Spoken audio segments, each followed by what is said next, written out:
ঢাকাস্থ দাউদকান্দি উপজেলা জাতীয়তাবাদী ফোরাম কর্তৃক আয়োজিত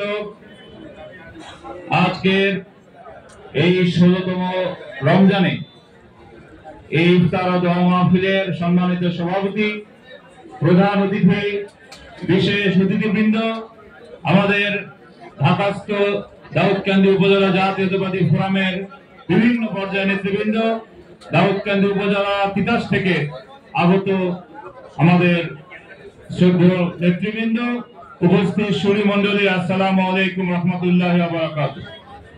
প্রথমেই মহান আল্লাহর কাছে শুকরিয়া আদায় করছি, বেশ অনেকদিন পরে হলেও আজকে ঢাকাস্থ দাউদকান্দি জাতীয়তাবাদী ফোরামের এই ইফতার মাহফিলে যে মহান আল্লাহ তাআলা অংশগ্রহণ করার তৌফিক দান করেছেন, সেজন্য মহান আল্লাহর কাছে শুকরিয়া আদায় করে বলছি আলহামদুলিল্লাহ। আপনারা জানেন আমার বাবা আজকে এই ইফতার মাহফিলের প্রধান অতিথি। তিনি 1991 সাল থেকে সবসময় এই জাতীয়তাবাদী ফোরামের মাধ্যমে ঢাকায় যারা বিভিন্ন ব্যবসা বাণিজ্য চাকরির কারণে এলাকায় দাউদকান্দিমুখী সেভাবে হতে পারেন না, তাদেরকে নিয়ে প্রায় প্রতি বছরই এই ধরনের ইফতার মাহফিল করে আসছেন। কিন্তু গত 15 বছর আপনারা দেখেছেন যে আমরা শত চেষ্টা করার পরেও এই ধরনের ইফতার মাহফিল আমরা করতে পারি নাই। একইভাবে দাউদকান্দি তিতাসেও 15 বছর ইফতার মাহফিল হয় নাই। ইফতার মাহফিল আয়োজন করতে গেলে সেই ফ্যাসিস্ট, সেই পতিত সরকারের যারা প্রেতাত্মারা 144 ধারা জারি করতেও তারা কুণ্ঠাবোধ করে নাই।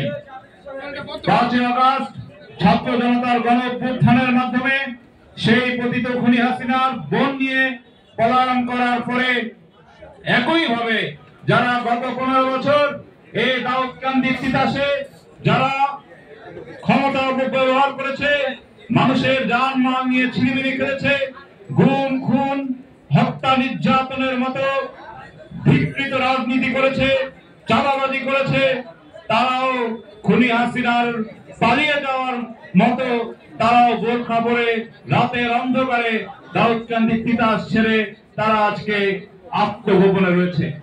আমরা বলতে চাই, আমরাও আপনারা যেভাবে আজকে ইফতার মাহফিল করছেন, আমাদের দাউদকান্দি তিতাসেও আমাদের দলের ভারপ্রাপ্ত চেয়ারম্যান, লাখো কোটি তরুণের হৃদয় স্পন্দন, আগামী দিনের বাংলাদেশ জনাব তারেক রহমানের নির্দেশে আমরা প্রায় প্রতিদিন বিভিন্ন ওয়ার্ডে ইফতার মাহফিল করছি। আপনারা বিভিন্ন সামাজিক মাধ্যমে দেখছেন।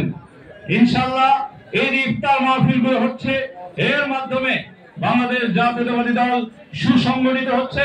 এবং আজকেও আপনারা যে চমৎকার সুশৃঙ্খল ইফতার মাহফিল করলেন, এর মাধ্যমে আমরা এই ঢাকাস্থ জাতীয়তাবাদী ফোরামের যেই নেতৃবৃন্দ ঐক্যবদ্ধ হচ্ছেন, ঐক্যবদ্ধ হওয়ার কারণ যে আগামীতে একটি জাতীয় সংসদ নির্বাচন আসছে। আপনারা জানেন যে গত 15 বছর আমরা ভোটাধিকার প্রয়োগ করতে পারি নাই। আজকে আমাদের সুযোগ এসেছে যে এই যে 15 বছর খুনি হাসিনার মাধ্যমে চুরি করা ভোটের অধিকার আমরা ফেরত পেতে চাই। সংস্কার প্রস্তাবগুলো দেওয়া হচ্ছে, অথচ 2023 সালে আমাদের দলের ভারপ্রাপ্ত চেয়ারম্যান 2023 সালের 13ই নভেম্বর এই যে 31 দফা দিয়েছিলেন, প্রত্যেকটি 31 দফার রাষ্ট্র মেরামতের সংস্কারের সাথে বর্তমানে যে বিভিন্ন কমিশন যেই সংস্কারের প্রস্তাব দিচ্ছে প্রায় একই রকম। অর্থাৎ আমাদের প্রস্তাবগুলোকেই আজকে এই সরকার গ্রহণ করেছে। তাই সংস্কারের নামে বেশি দিন সময় ক্ষেপণ না করে জনগণের সরকারকে ক্ষমতা আসার সুযোগ দেন, কারণ জনগণের সরকারই পারে সংবিধান সহ বিভিন্ন সংস্কার করে এদেশের মানুষের উন্নয়ন অগ্রগতি কাজ করতে পারে। তাই আর দীর্ঘ বক্তব্য না রেখে আমি অনুরোধ জানাবো, ঐক্য আমাদের একমাত্র প্রয়োজন। আমাদের দলের চেয়ারম্যান জনাব তারেক রহমান বলেছেন, ঐক্যই পারে সকল ষড়যন্ত্র রুখতে।